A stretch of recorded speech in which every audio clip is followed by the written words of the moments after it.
Assalamualaikum. Waalaikumsalam. Al-Fatiha ஓதி start பண்ணலாம். அவுது பில்லாஹி மினஷ் ஷைத்தானிர் ரஜீம். பிஸ்மில்லாஹிர் ரஹ்மானிர் ரஹீம். அல்-ஃபாத்திஹா. பிஸ்மில்லாஹிர் ரஹ்மானிர் ரஹீம். அல்ஹம்துலில்லாஹி ரப்பில் ஆலமீன்.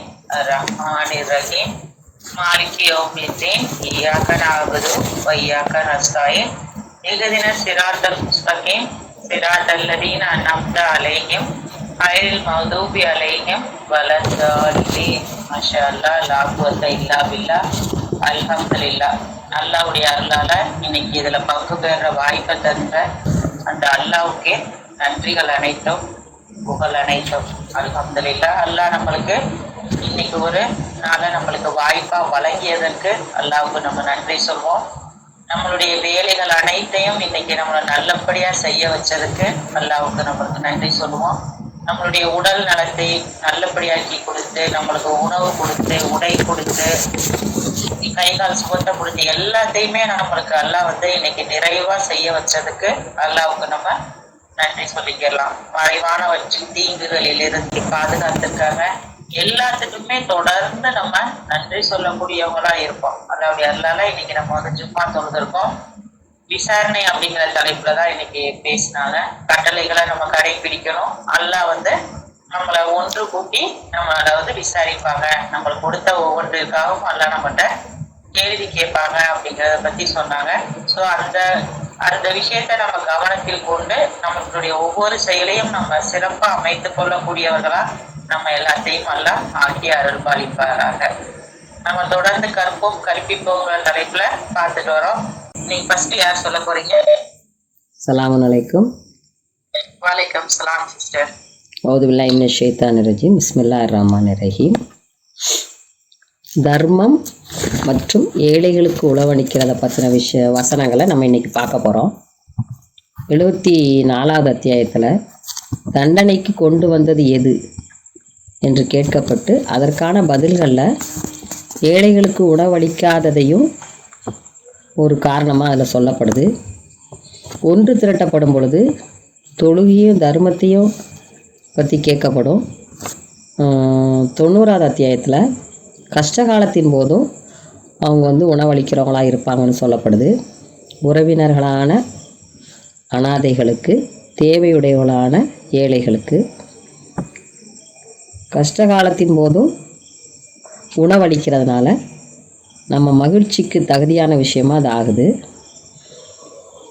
அவங்களுக்கு பிரியமான உணவை ஏழைகளுக்கும் அனாதைகளுக்கும் சிறைப்பிடிக்கப்பட்டவருக்கும் தானம் அளிக்கின்றனன்னு சொல்லப்படுது. 76:8 கடவுளுக்காகவே அவங்க செய்கிறவங்களா இருப்பாங்க. எந்த கைமாறையோ நன்றியோ எதிர்பார்க்க மாட்டாங்க. அந்த ஒரு நாளுக்காக மட்டும்தான் அஞ்சுறவங்களா இருப்பாங்க. அதுக்காகவே அவங்க ஏழைகளுக்கு உணவளிக்கிறவங்களா இருப்பாங்க. ஏழைகளுக்கு தர்மத்தை அனாமதேயமாக கொடுக்கறதுனால பாவங்கள் அதிகமாக எல்லாம் நீக்கி வைக்கிறாங்க. நம்மளுக்கு எல்லா ஜீவராசிகளுக்கும், அதாவது எல்லா உயிரினங்களுக்கும் உணவு வழங்குகிற பொறுப்பை அல்லாஹ் ஏற்றுருக்குறாங்க. ஆனாலும் அல்லாஹ் கொடுக்குறதுலேருந்து நாம் ஏழைங்களுக்கு உணவு வழங்கணும்னு நம்முடைய மீட்சிக்காக தான் அல்லாஹ் அதை செய்ய சொல்கிறாங்க. உணவளிக்கிறவங்களுக்கும் ஆதரவு நம்ம கொடுக்குறவங்களா இருக்கணும். இந்த விஷயமும் நரகத்தில் இருந்து நம்ம ஆன்மாவை காப்பாற்றிக்கிறதுக்கான ஒரு உபாயமாக இருக்குது. அவங்கள்ட்டேருந்து எந்த கைமாறையோ நன்றியோ எதிர்பார்க்க மாட்டாங்க. அல்லாஹ்கிட்டேருந்து மட்டும்தான் எதிர்பார்க்குறவங்களா இருப்பாங்க. ஆனால் நடைமுறை வாழ்க்கையில் மனிதர்கள் ஃபங்க்ஷன், பார்ட்டி இதெல்லாம் வைக்கிறாங்க. கல்யாணம், பிறந்த நாள், ஒரு ப்ரமோஷன், இந்த மாதிரியான காரியங்களுக்கெல்லாம் உணவளிக்கிறத ஒரு ஏற்பாடாக பண்ணுறாங்க. ஆனால் அதெல்லாம் ஒரு கைமாறோ நன்றியோ பிரதிபலனோ எதையோ ஒன்றை கருதி தான் செய்யக்கூடியவங்களா இருக்கிறத நம்ம பார்க்குறோம். இதில் மேல்தட்டு, கீழ்த்தட்டு, நடுத்தர வர்க்கம் எந்த வித்தியாசமும் கிடையாது. எல்லா தரப்பினருமே இதை செய்யக்கூடியவங்களா இருக்கிறாங்க. சொல்லப்போனால் பேனர்லாம் வச்சு கூட செய்கிறவங்களா இருக்கிறத நம்ம பார்க்குறோம். அதை ஒரு பெருமைக்காகவே செய்யக்கூடியவங்களா இருக்கிறாங்க. ஆனால் நம்பிக்கையாளர்கள் இறைவன்ட்டு மட்டுமே எதிர்பார்க்கிறவங்களாகவும் பிரதிபலனை நாடுறவங்களாகவும் அல்லாஹ் ஆக்கி வைக்கிறாங்க. அந்த மாதிரியான பண்புகளை நம்பிக்கையாளராக இருக்கிற ஒவ்வொருத்தரும் தன்னுள்ள கொண்டு வரணும் அல்லாஹ்வுடைய அருளால. இதன் விளைவாக அல்லாஹ் தீங்கிலிருந்து காப்பாத்துறேன்னு சொல்றாங்க.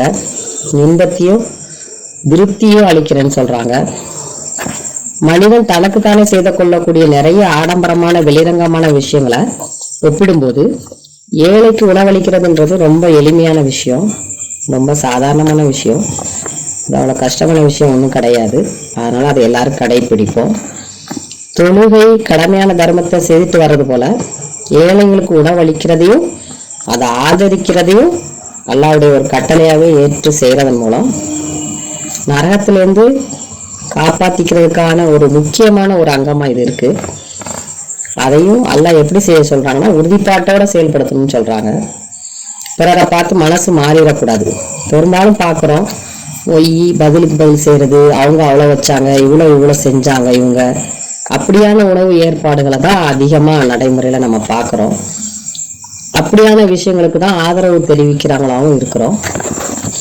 உறுதிப்பாட்டோட செயல்படுத்தணும்னு சொல்ற இடத்துலயே நாதியற்ற அனாதை சொத்தை விழுங்குறது, அனாதை மதிக்காது, பணத்தை அதிகமா நேசிக்கிறது, இதெல்லாம் நரகத்துக்கு போறதுக்கான ஒரு காரணங்களா சொல்லப்படுது.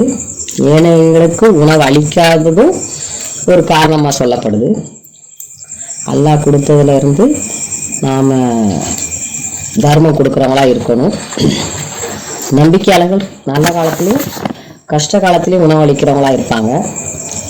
உறவினர்களான அனாதைகளுக்கு, தேவையான ஏழைகளுக்கு தர்மம் கொடுக்கறது மூலம் நன்னறிய பராமரிக்கிறதாகவும் ஆகுது. பராமரிக்கிறதுன்றது ஒரு தடவை செஞ்சு விட்டுற விஷயம் கிடையாது. தொடர்ந்து செய்யறது மூலம் தான் பராமரிக்க முடியும். ஒரு வீட்டையே தொடர்ந்து சுத்தப்படுத்துறது மூலம் தான் பராமரிக்க முடியும். அதை மாதிரி தொடர்ந்து இதை நம்ம செய்வதன் மூலம் நன்னறிய பராமரிச்சுக்கிடலாம். இது மகிழ்ச்சியின்பால் செலுத்தக்கூடிய விஷயமாகவும் இருக்குது. இப்போ நம்ம ஒரு ஆர்ஃபனேஜுக்கே போகிறோம், அங்கே சில நேரங்களில் சாப்பாடு பரிமாற சொல்லுவாங்க. அவங்களுக்கு பரிமாறும் போது நம்ம மனசில் ஒரு இடம் புரியாத மகிழ்ச்சி ஏற்படுறதையும் நம்ம பார்க்க முடியும். நிறைய விஷயங்களுக்கு அல்லாஹ் ஏழைக்கு உணவளிக்கிறத ஒரு பரிகாரமாக நம்மளுக்கு ஆக்கி வச்சிருக்கிறாங்க. நோன்பு முறிஞ்சிருச்சுன்னா, சத்திய பிரமாணத்தை மீறிட்டோம்னா, இஹ்ராம் முறிஞ்சிருச்சுன்னா, புனித யாத்திரையின் போது வேட்டையாடினோம்னா அதுக்கு பரிகாரமா, மனைவியை பிணை எடுத்து கொள்றதை சரி செய்யறதுக்கு, இந்த மாதிரி நிறைய விஷயங்களுக்கு அல்லாஹ் ஏழைங்களுக்கு உணவளிக்கிறத பரிகாரமா ஆக்கி வச்சிருக்கிறாங்க. அதே சமயம் விசுவாசத்தை ஏற்க மறுப்பவன் யாருன்னு கேள்வி கேட்கிற இடத்துல அல்லாஹ் அதற்கான பதிலா அனாதைய தவறா நடத்துறது, ஏழைங்களுக்கு உணவளிக்கிறத ஆதரிக்காதுன்னு சொல்றாங்க அப்படின்னு வசனம் வருது. நம்ம விசுவாசத்துல இருக்கிறோம், நம்பிக்கையில இருக்கிறோன்றதுக்கான ஒரு அடையாளமா நம்ம ஏழைங்களுக்கு உணவளிக்கிறதுன்றதும் இருக்குது.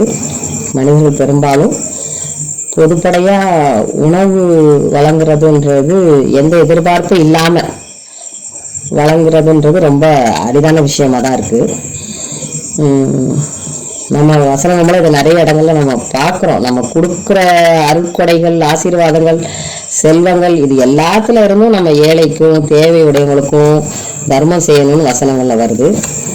இதனால நம்ம மகிழ்ச்சியை நம்ம அடைஞ்சிக்கிற முடியுது. இன்றைய தினம் மகிழ்ச்சிக்காக என்னென்னவோ விஷயங்கள்ல ஈடுபடுறாங்க, என்னென்னவோ செய்யறாங்க. இப்போ நம்ம பார்க்குறோம், ஈஷா மையத்துக்கெல்லாம் கூட போறாங்க, அங்க என்ன நடக்குது செய்திகள் மூலம் அதெல்லாம் நம்ம பார்க்குறோம். ஆனா எல்லாம் நம்மளுக்கு இவ்வளோ ஈஸியா ஆக்கி வச்சிருக்கிறாங்க மகிழ்ச்சியை நம்ம தேடிக்கிறதுக்கு. அதுவும் நிலையான மகிழ்ச்சி அல்லாஹ் சொல்ற விஷயத்துலேருந்து மட்டும்தான் நம்மளுக்கு கிடைக்கும். ஏழைக்கு அனாமதேயமாக கொடுக்கும்போது பாவங்களை நீக்கிறேன்னு நல்லா சொல்றாங்க. அதே சமயம் நம்ம ஆன்மாவும் தூய்மைப்படுத்தப்படுது. நன்றி இறைவா. இன்மையில மட்டும்தான் இது செல்லக்கூடிய விஷயமா இருக்குது. மறுமையில இந்த செல்வங்கள்லாம் எதுவும் நம்மளுக்கு செல்லாது. இன்மையிலே நம்ம இது செஞ்சுக்கிடணும். பதிலுக்கு பதில் யார்கிட்ட இருந்தும் எதிர்பார்க்காம, கைமாறையோ நன்றியோ கருதாம அல்லாஹ்கிட்ட இருந்து மட்டும் எதிர்பார்க்கிறவங்களாவும் நாடுறவங்களாவும் அல்லாஹ் நம்மளை ஆக்கியார்கள் புரியணும். நரகத்திலிருந்து காப்பாற்றிக்கிறதுக்கான ஒரு முக்கியமான உபாயமா வசனங்கள் இது சொல்லப்படுது. தொழுகை மற்றும் தர்மத்தை நம்ம நியமமா கடைபிடிக்கிறது மூலம் தீங்குல இருந்து அல்லாஹ் நம்மளை காப்பாத்துறாங்க. தங்களுடைய பணத்துல இருந்து ஒரு பாகம் ஏழைக்கு, தேவையிடங்களுக்கு ஒதுக்கி வைப்பாங்க. நம்மளும் அதை மாதிரி செய்யணும், மற்றவங்க செய்கிறதையும் ஆதரிக்கணும். தீங்குல இருந்து காப்பாற்றிக்கிறதுக்கான உபாயமாக ஏழைக்கு உணவளிக்கிறத ஒரு விஷயமா சொல்லும் போதும், அது பரிகாரமாக சொல்லப்படும் பொழுதும் எனக்கு இப்படி செஞ்சு பார்க்கலான்னு தோணுச்சு. நம்ம வாழ்க்கையில் ஏற்படுற சில சிக்கல்கள், தொல்லைகள், பிரச்சனை, உடல்நலம் சார்ந்த விஷயங்கள், இதுக்கெல்லாம் கூட ஏழைங்களுக்கு கொடுக்கணும்னு ஒரு நியத்து வச்சு செய்யும்போது அதுலேருந்து நிவாரணம் கிடைக்கிறதே உணர முடிஞ்சுது. தீங்குலேருந்து பாதுகாக்கப்படுறதையும் உணர முடிஞ்சுது. அல்ஹம்துலில்லாஹ். மறுமையில் வழி நிறைந்த தண்டனையில இருந்து காப்பாற்றிக்கிறதோடு அல்லாமல் இன்மையில இன்பம், மகிழ்ச்சி, திருப்தி, பாவங்கள் நீக்கப்படுறது, ஆன்மா தூய்மைப்படுத்தப்படுறது, இதெல்லாமே இன்மையில கிடைக்குது. இதை பெற்றுக்கொள்வதற்காக இறைவன்கிட்ட மட்டுமே நம்ம பிரதிபலனை நாடுறவங்களா அல்லாஹ் நம்ம எல்லாரையும் ஆக்கி அருள் புரியட்டும். இதற்கான அனைத்து புகழ்ச்சியும் நாம் வழிபடும் இறைவனுக்கு மட்டுமே உரியது. அல்ஹம்துலில்லாஹ். ஸலாமுன் அலைக்கும். வலைக்கம் சலாம். மாஷா அல்லாஹ், அல்ஹம்துலில்லாஹ். ரொம்ப சிறப்பா தொகுத்து ரொம்ப அழகா சொன்னீங்க சிஸ்டர். மாஷா அல்லாஹ். அல்லாஹ் நம்மளுக்கு வழங்கியதுல இருந்து நம்ம கொடுத்தோம்னா நம்மளை தூய்மைப்படுத்தி நம்ம பாவத்தை நீக்கி நம்மளுக்கு அவர் மீட்சியை கொடுக்குறாரு. நம்ம அந்த மாதிரி கொடுக்கும் போது நம்ம உணர்றோம், தேவையில்லாத செலவுகள்ல இருந்தெல்லாம் எல்லாம் நம்மளை பாதுகாக்கிறாங்க. நம்மளுக்கு உடல் நல பிரச்சனைகள் வரப்ப பெருசா செலவழிக்கிறதுல இருந்து எல்லாம் நம்மளை பாதுகாக்கிறாங்க. நிறைய இதை நம்மளால அந்த மாதிரி ஃபீல் பண்ண முடியுது. அல்ஹம்துலில்லாஹ். மாஷா அல்லாஹ். ரொம்ப சிறப்பா இருந்தது சிஸ்டர். இன்ஷா அல்லாஹ் தொடருங்கள். அடுத்து யார் சொல்றீங்க? இந்த வாரம் நான் செலக்ட் பண்ணிருக்க டாபிக் ஆல்ரெடி நீங்க எல்லாரும் பேசுனதுதான். ஏற்கனவே ப்ரிப்பேர் பண்ணி வச்சிருந்தேன், எனக்கு டைம் இல்லை, அதையே நான் பேசுறேன். அதாவது நல்ல வார்த்தைகள், அது எத்தனை தடவை கேட்டாலும் அது பேசுறத கேட்க கேட்க நம்மளுக்கு மனசுல ஆழமா பதிஞ்சுக்கிட்டு தான் இருக்குது. மனிதனோட வாழ்க்கையில பேச்சுங்கிறது ஒரு அரிய வரமா இருக்குது. நம்முடைய எண்ணங்களை, உணர்வுகளை, அறிவை, பாசத்தை, பக்தியை எல்லாத்தையுமே வார்த்தைகளின் மூலம் தான் வெளிப்படுத்துறோம். வார்த்தைகள் ஒரு சமயம் ஆயுதமாகவும் இருக்கு, ஒவ்வொரு சமயம் ஆறுதலாகவும் வழிகாட்டியாகவும் செயல்படுது. வாள் கொண்டு வெட்டுறது போல் ஒரு மனசை புண்படுத்தவும் முடியும் வார்த்தையால. இனிய வார்த்தைகளால ஒரு மனசுல நிம்மதியையும் மகிழ்ச்சியையும் விதைக்கவும் முடியும். நல்ல வார்த்தைகள் ஒரு மனிதனோட உள்ளத்தோட நற்குணங்களை வெளிப்படுத்தும் ஒண்ணாவும் இருக்குது. நல்ல வார்த்தைகள் நம்ம உறவுகள்கிட்டையும், நம்ம நண்பர்கள்ட்டையும், நம்ம குடும்பத்தினர்கிட்டையும் அன்பையும் வளர்க்குது, துன்பத்தை குறைச்சு நம்பிக்கையும் வளர்க்குது. ஒரு புன்னகையோட சொல்லப்படும் இனிய வார்த்தைகள் 1000 ஆறுதலுக்கு சமமா இருக்குது. நன்றின்னு சொல்லும் ஒரு சொல் ஒரு மனிதனை கனிவானவனா காட்டுது. தயவு செய்து அப்படின்னு சொல்லுன்ற பழக்கம் நம்மளை மற்றவங்கள்ட்ட மதிப்புக்குரியவங்களா ஆக்குது. மன்னிக்கவும் அப்படின்னு சொல்ற ஒரு சொல் எத்தனை பெரிய சண்டையும் சமாதானம் ஆக்கிடுது. ஸோ நல்ல வார்த்தைகள் தான் நம்ம வார்த்தைகளோட நல்ல சின்னமா இருக்குது. குர்ஆன் மூலம் அல்லாஹ்வும் நமக்கு கொடுக்கும் வழிகாட்டல்கள் அனைத்துமே நம்மளை நல்வழிப்படுத்தி, அச்சமூட்டி, எச்சரித்து நன்மைகளை அடைய செய்யும் ஒன்னா தான் இருக்குது. அதனாலதான் குர்ஆனை கலங்கரை விளக்குன்னு சொல்றோம். அப்படி எல்லாம் நமக்கு கற்றுக் கொடுக்கும் நல்ல வழிகாட்டல்கள்ல ஒண்ணு எப்போதும் நல்ல வார்த்தைகளையே பேச வேணுங்கிறது. நாம ஒருத்தர் மற்றவங்க கிட்ட பேசிக்கொள்ள உதவுற வார்த்தைகள் நல்லவைகளா மட்டுமே இருக்கணும். நாம் பேசும் வார்த்தைகள், உபயோகிக்கும் சொற்கள் நிறைய பின்விளைவுகளை ஏற்படுத்தும். நல்ல வார்த்தைகள் நல்ல விளைவுகளை தரும், கடும் வார்த்தைகள் கெட்ட விளைவுகளை தரும். ஒண்ணுமில்ல என்று சொல்லும் ஒரு வார்த்தைக்குள்ள கூட சொல்ல முடியாத ஒரு விஷயம் ஒளிஞ்சுக்கிட்டு இருக்கும், சொல்ல முடியாம. மனிதர்களோட மனதை புண்படுத்தும் சக்தி சில வார்த்தைகளுக்கு மட்டும் இல்ல, சில மௌனங்களுக்கு கூட உண்டு. சில சமயங்கள்ல தேவையில்லாமல் பேசுறதை விட அமைதியா இருந்துடுறதே சிறப்பானதா இருக்கும். ஏன்னா நம்ம மனசு புரியாத யாருக்கும் நம்மளோட வார்த்தைகளும் புரியாது. நம்ம மனதை புரிஞ்சவங்களுக்கு நம்மளுடைய வார்த்தைகள் தேவையே படாது. அப்படி பேசி ஏற்படுற காயங்கள் மருந்தால சரியாகிறது இல்ல, மறந்து போனா மட்டுமே சரியாகும். இப்படி சொல்லுவாங்கல்ல, தீயினால் சுட்ட புண் உள்ளாறு மாறாதே, நாவினால் சுட்ட வடு அப்படின்ட்டு. அந்த மாதிரிதான் அல்லாஹ்வும் குர்ஆன்ல அதனாலதான் நல்ல வார்த்தைகளை எப்பவுமே பேசுங்க, யோசிச்சு பேசுங்க, தகுந்த வார்த்தைகளை போட்டு பேசுங்கன்னு நமக்கு அல்லாஹ் நல்லா சொல்லி கொடுக்குறாங்க. கண்ணியத்தை தேடும் எவரொருவரும் அனைத்து கண்ணியமும் அல்லாஹ்வுக்குரியது அப்படின்றத அறிந்து கொள்ளணும்னு சொல்றாங்க. நல்ல வார்த்தைகள் அவரிடமே ஏறுகின்றன, நன்னறியான காரியங்களை அவர் உயர்த்துகின்றார் அப்படின்னு சொல்றாங்க. பேசும் நல்ல வார்த்தை தான் ஒரு நன்னறியான காரியமா இருக்கு. பேசும் நல்ல வார்த்தைகள் நமக்கு கண்ணியத்தையும் கொடுக்கும்னு சொல்றாங்க. நல்ல வார்த்தைக்கு உதாரணமா உறுதியா பதிந்திருக்கும் வேர்கள் கொண்ட, மேலும் அதன்கள் கிளைகள் வானலாக உயர்ந்து நிற்கும் நல்லதொரு மரத்தை அல்லாஹ் எடுத்து கூறுறாங்க. ஏன்னா நாம் பேசும் நல்ல வார்த்தைகள் நம்மை சுற்றி நல்ல எண்ணங்களையும் நல்ல சூழலையும் நல்ல விளைவுகளையும் உருவாக்கும். கெட்ட வார்த்தைக்கு உதாரணம் பூமி மட்டத்திலேயே துண்டிக்கப்பட்டிருக்கும் கெட்டதொரு மரமாகும். அதனை நிற்க வைப்பதற்கு வேர்கள் எதுவும் அதற்கு இல்லை அப்படின்னு சொல்றாங்க. கசப்பான வார்த்தைகள் நல்ல சூழலை உருவாக்காது, சண்டையையும் பகைமையையும் மட்டுமே தான் உருவாக்கும். ஒரே வார்த்தையில எந்த உறவும் உடனே முறியலாம். ஆனா 1000 முறை மன்னிப்பு கேட்டாலும் மீண்டும் பழைய நிலைமைக்கு வருவது மிகவும் கஷ்டம். வீசப்படுற கல்லிலும் பேசப்படுற சொல்லிலும் கவனமா இருக்கணும். கல் உயிரை தான் கொல்லும், சொல் உயிரோடு கொல்லும். நம் வார்த்தைகளோட நாகரிகமே நமக்கான நன்மதிப்பை பெற்றுக் கொடுக்கும். சொல்லுவாங்கல்ல, சொல்லுக சொல்லிற் பயனுடைய, சொல்லற்க சொல்லிற் பயனில்லாத சொல். கொடுப்பதை காட்டிலும் இனிமையான சொற்களை பேசுதல் நன்மையை தரும். இன்முகத்துடன் பேசும் சொற்களில் நன்மையும் அதிகம், பயனும் அதிகம். பயன் கருதி பக்குவமாய் பேசப்படும் நல்ல வார்த்தை நன்மை தருவதுடன் நன்றி உணர்வையும் கொடுக்கும். நன்மை தரக்கூடிய நல்ல வார்த்தைகள் பேசினால் தீமைகள் அழிந்து நன்மைகள் மட்டுமே பெருகும். மற்றவர்கள் மகிழும் அளவுக்கு நல்ல சொற்கள் பேசும்போது துன்பமே வராது. மனதார நல்ல வார்த்தை பேசுறது சிறந்த அறம்னு சொல்றாங்க. எல்லாத்துக்கும் மேல இனிமையான வார்த்தைகள் இருக்கும்போது கடுமையான வார்த்தைகளை நாம ஏன் பேசணும்? கனி இருக்கும்போது யாராவது புளிக்கிற காய போய் சாப்பிடுவாங்களா? அது தேவையில்லை அப்படின்னு சொல்றாங்க. அதுவும் இல்லாம அல்லாஹ் குர்ஆன்ல இன்னொரு வசனமும் சொல்றாங்க. நம்பிக்கை கொண்டு நன்னறியானதொரு வாழ்வு நடத்துபவர்கள் தான் நல்ல வார்த்தைகளின் பால் வழி நடத்தப்பட்டவர்கள் ஆவார்கள். மிகவும் புகழுக்கு உரியவரின் பாதையில் வழி நடத்தப்பட்டவர்களாக அவர்கள் இருந்தனர் அப்படின்னு சொல்றாங்க. எப்படின்னா, நல்ல வார்த்தைகளின் பால் யார் வழி நடத்தப்பட்டிருக்காங்கன்னா நன்னறியானதொரு வாழ்வு நடத்துறவங்க.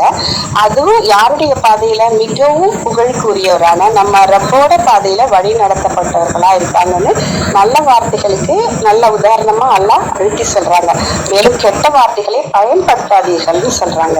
ஒருவர் மாபெரும் அநீதியுடன் நடத்தப்பட்டாலே அன்று கெட்ட வார்த்தைகள் உதிர்க்கப்படுவது அல்லாஹ் விரும்புவதில்லை. கடவுள் செவி ஏற்பவர் அறிந்தவர்.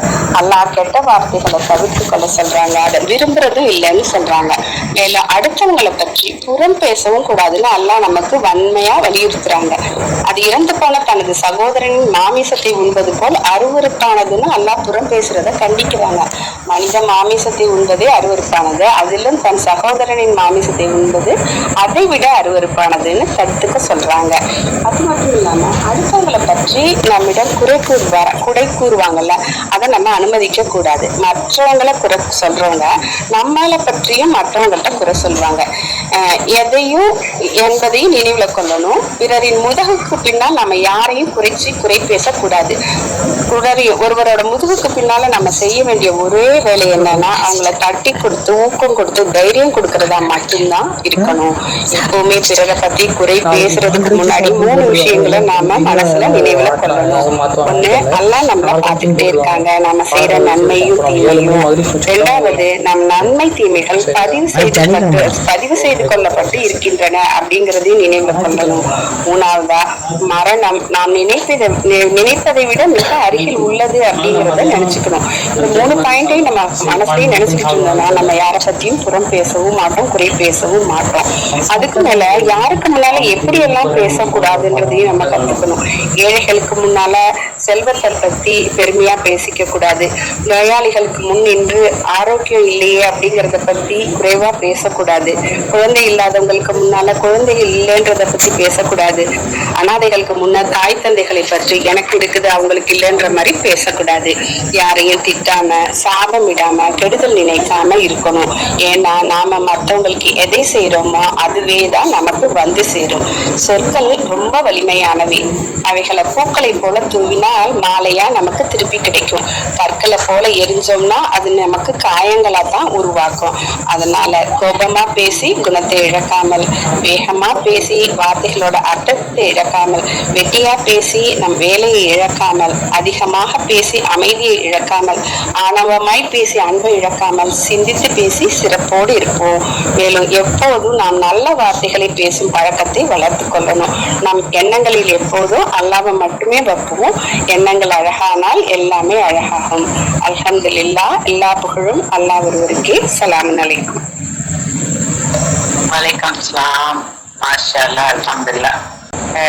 அதாவது எல்லாரும் பேசுனது அப்படிலாம் நம்ம நினைக்கவே தேவையில்லை சிஸ்டர். எப்பவுமே அல்லாஹ் வந்து நம்மளுக்கு நினைவூட்டலை தொடர்ந்து வழங்கிக்கிட்டே இருக்காங்க. மாஷா அல்லாஹ், அல்ஹம்துலில்லாஹ். எல்லா விஷயங்களுமே நம்மளுக்கு எப்பவுமே தேவையான ஒண்ணுதான். நம்ம சொல்ல வந்து எப்படி கையாளணும் அப்படிங்கறத பத்தி ரொம்ப ரொம்ப சிறப்பா சொன்னீங்க. பக்குவமா பேசணும். கனி இருக்கிறப்ப காய் எதுக்கு? நல்ல நல்ல வார்த்தைகளை சொல்லி ஆறுதலா அந்த மாதிரி ஒரு இதை நம்ம பேசும்போது தட்டி கொடுத்து பேசணும். ரொம்ப சிறப்பா சொன்னீங்க. அல்லாஹ் நம்மளை பார்த்துட்டு இருக்காரு. நம்மளுடைய ஒவ்வொரு வார்த்தைகளும் பதிவு செய்யப்படுதுங்கிற கவனத்தோட பேசக்கூடியவங்கள நம்மளை நல்லா ஆக்கி அருள் பாலிக்கணும். அல்ஹம்துலில்லாஹ்.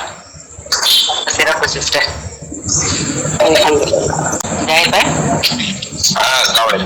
வலைக்கம் சலாம்.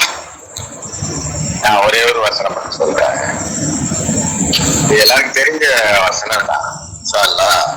அதாவது சூரா 17:36, உங்களுக்காக நீங்களே சரிபார்த்து கொண்டாலே அன்று எந்த தகவலையும் நீங்கள் எதிர்கொள்ள வேண்டாம். நான் உங்களுக்கு கேட்கும் திறனையும் கண் பார்வையையும் மூளையும் வழங்கியுள்ளேன். மேலும் அதனை பயன்படுத்த அதாவது எந்த விஷயத்தையும் நேற்று சொன்னீங்க, அதாவது சொல்லாதீங்கன்னு. ஆனா எனக்கு சொல்லாம இருக்க முடியாது. உங்களுக்கு தெரியாத எந்த விஷயத்தையும் நம்ம வந்து, அதாவது நம்ம நல்லா வந்து கேட்கக்கூடிய தன்மை, பார்வை, அப்புறம் சிந்திக்கக்கூடிய அந்த மூளை இல்ல உள்ளம், இது ஒவ்வொன்றை பற்றி நம்ம விசாரிக்கப்படுவோம். எனக்கு தெரியாது அப்படிலாம் சொல்ல முடியாது. அதாவது ஆதாரம் இல்லாம எதையும் ஏத்துக்க கூடாது. யார் எது சொன்னாலும் அப்படியே ஒத்துக்கொள்ள கூடாது. ஒரு தகவலை கேட்டாலோ பார்த்தாலோ அல்லது கருத்தை தெரிஞ்சுக்கிட்டாலோ கண்மூடித்தனமா ஏற்றுக்கொள்ள கூடாதுங்கிறத இந்த வசனத்தின் திரும்பி சொல்லுது. அது யார் சொன்னாலும் சரி, அதன் உண்மைத்தன்மை என்ன, அதுக்கு ஆதாரம் இருக்கா, அதுக்கு நியாயமான விஷயம் தானா, உங்களுக்காக நீங்களே சரிபார்த்து கொண்டாலே அன்றி அப்படின்னு நல்லா ரொம்ப தெளிவா சொல்றாங்க. சுய சரிபார்ப்பு ரொம்ப முக்கியம். பொறுப்புணர்வு அப்படின்னு நல்லா சொல்றது. நல்லா மனிதனுக்கு அந்த கேட்கக்கூடிய சக்தியையும் பார்க்கக்கூடிய சக்தியையும் மற்றும் சிந்திக்கக்கூடிய சக்தியை அங்கே வச்சு வழங்கியிருப்பது வந்து, இந்த சக்தி வெறும் உடல் பாகம் மட்டும் கிடையாது. அது வந்து ஒரு பொறுப்பு. கண் ஒரு செவி, அதாவது காது கேட்கறது ஒரு பொறுப்பு நமக்கு, கண் தெரியறது ஒரு பொறுப்பு, சிந்திச்சு பார்க்கக்கூடிய மூளை ஒரு பொறுப்பு. அதனால நம்ம என்ன பார்க்கிறோம், என்ன சிந்திக்கிறோம், எல்லாத்தையும் மறுமையில நம்ம அல்லாஹ்ட்ட கணக்கு கொடுக்கணுங்கிறத நினைக்கிறோம். சிந்திக்கும் திறன் வந்து ரொம்ப அவசியம். மூளை அல்லது உள்ளம் வந்து சிந்திப்பதற்கு, ஆராய்வதற்கு, முடிவெடுப்பதற்கு அது ஒரு கருவி. சும்மா அவர் நாளைக்கு யாரையுமே நம்ம வந்து பிளேம் பண்ண தேவையில்லை. அவர் சொன்னாரு நான் செஞ்சேன், இவர் சொன்னாரு நான் செஞ்சேன், இவர் சொன்னா நான் நம்பிட்டேன் அப்படிலாம் சொல்றதுக்கு வாய்ப்பே இல்லை. எதையும் சிந்திக்காமல் ஆராயாமல் நம்பி விடுவது அல்லது அதை பின்பற்றுவது அல்லாஹ் இந்த மனிதனுக்கு வழங்கின மூளையின் சக்தியை பயன்படுத்தாதற்கு ஒப்பாகும். அதாவது ஒரு விஷயம் உண்மையா பொய்யா, நன்மையா தீமையா என்பதை பற்றி பகுத்தறிய இந்த சக்தி ரொம்ப அவசியம். குருட்டு நம்பிக்கையை தவிர்க்கணும். குருட்டு நம்பிக்கையை வந்து கண்மூடித்தனமா பின்பற்றுவதற்கோ, குறிப்பாக நம்ம மார்க்க விஷயத்துல முன்னோர்கள் செய்கிறார்கள், பெரியவங்க சொன்னாங்கலாம் நம்ம வந்து செய்யறதுக்கு வாய்ப்பே இல்லை. அதனால எதையும் ஆராயாமல் பின்பற்றுவது சரியானதல்ல. இஸ்லாம் சப்மிஷன் வந்து பகுத்தறிவையும் சிந்தனையையும் ஊக்குவிக்கிறது. அதனால இந்த 17:36 வசனம் மனிதர்களை அறிவுபூர்வமாக சிந்திக்கவும் நமக்கு ஒரு பொறுப்பு. அதை நம்ம கண்டிப்பா பயன்படுத்தணும்னு நம்ம இந்த வசனம் சொல்லிட்டாரு. வலைக்கம் சலாம்.